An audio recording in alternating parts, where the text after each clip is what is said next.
بسم اللہ الرحمن الرحیم۔ اعلی حضرت عظیم البرکت الشاہ امام احمد رضا خان فاضل بریلوی رحمۃ اللہ علیہ نے ہدایت کی بخشش میں نبی پاک صلی اللہ علیہ وسلم کی تعریف و توصیف میں ایک شعر کہا ہے، وہ شعر آپ کے گوش گزار کرنا ہے۔ آپ عرض کرتے ہیں کہ یا رسول اللہ، وضع واضح میں تیری صورت ہے معنی نور کا، یوں مجازن چاہیں جس کو کہہ دیں کلمہ نور کا۔ اس شعر کو سمجھنے کے لیے ایک تمہید سمجھیے۔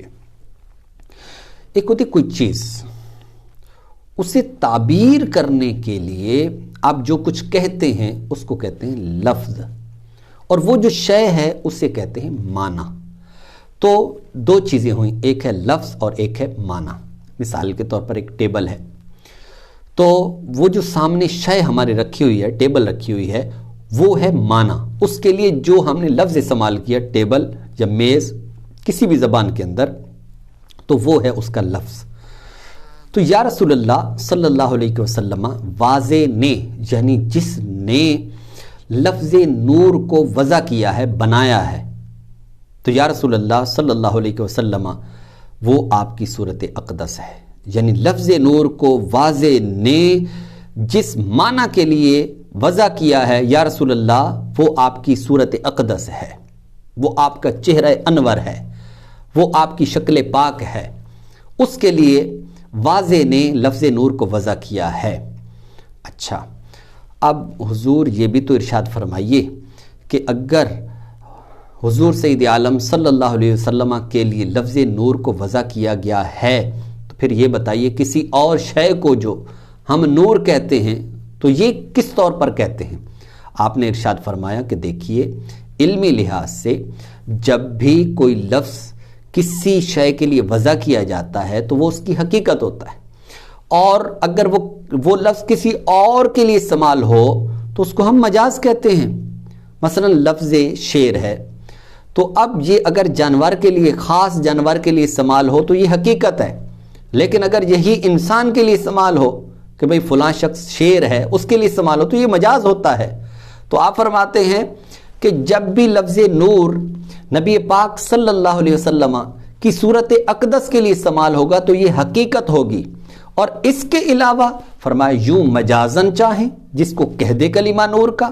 یہ لائٹ ہے، اس کو نور کہتے ہیں، کہہ سکتے ہیں، اس کو نور کہہ سکتے ہیں۔ کیوں؟ اس لیے کہ یہ مجازی طور پر ہوگا۔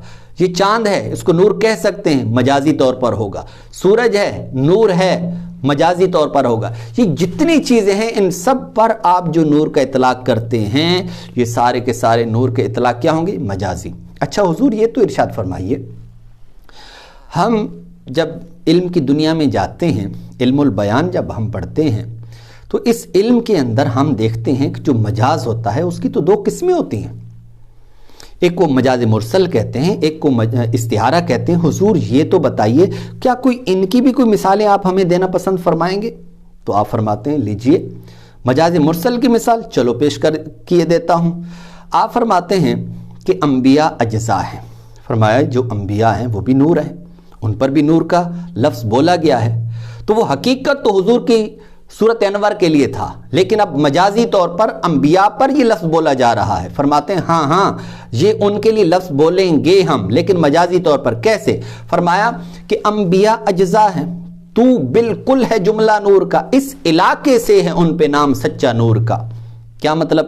مطلب یہ ہے کہ مجاز دو طرح کا ہوتا ہے، ایک وہ کہ جس میں تشبیہ کا علاقہ ہو تو وہ استعارہ ہوتا ہے، تشبیہ کا علاقہ نہ ہو، دیگر اس کے اندر 25 علاقے پائے جاتے ہیں، تو اگر کوئی اور علاقہ ہو، تشبیہ کا علاقہ نہ ہو تو اس کو مجاز مرسل کہتے ہیں۔ آپ فرماتے ہیں کہ انبیاء اجزاء ہیں، تو بالکل ہے جملہ نور کا، اس علاقے سے ہے ان پہ نام سچا نور کا۔